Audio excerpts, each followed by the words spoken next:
Muy buenos días, jóvenes. Esta es la clase de lenguaje y literatura para segundo año de bachillerato general y segundo técnico.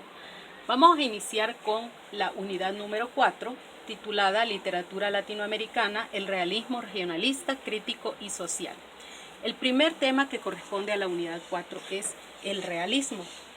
En esta ocasión vamos a hablar del contexto sociohistórico. Cuando surgió el realismo, esta corriente literaria llamada el realismo, se estaban viviendo grandes conflictos sociales y políticos. Algunos de ellos, de los más importantes, son estos que se mencionan acá. Por ejemplo, en la primera mitad del siglo XX se acentuaba el capitalismo. Se sostenía y se impulsaba a costa de la clase trabajadora. Los campesinos e indígenas eran explotados.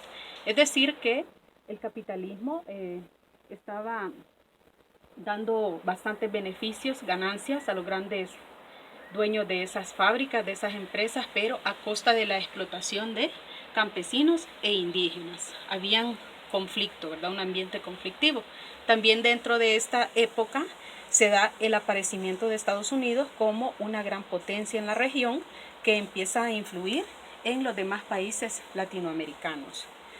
Se estaba dando también la Revolución Mexicana, la Revolución Rusa, la Primera Guerra Mundial, la crisis económica de 1929 y en general había un clima de agitación laboral y universitaria. Estos son algunos de los hechos sociales que estaban ocurriendo durante esa época.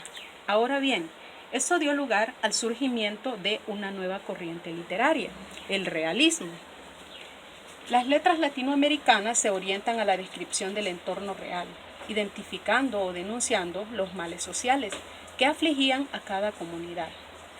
La literatura, principalmente la novela, el cuento, el ensayo, es practicada como un compromiso con las grandes cuestiones ideológicas.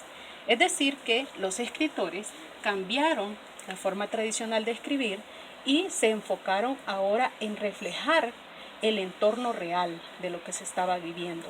En la literatura se denunciaba los males sociales, lo que estaba ocurriendo en ese momento en la sociedad. Entonces, ya sea en la novela, en el cuento, en el ensayo, los temas eran temas de denuncia, temas donde se hablaba de esta realidad, de estos problemas que se estaban viviendo. Entonces, debido a esto, surge algo llamado violencia narrativa.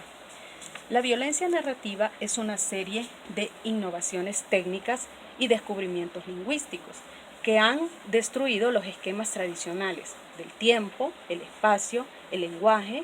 Intenta romper la cosmovisión para desconcertar, confundir y angustiar al lector.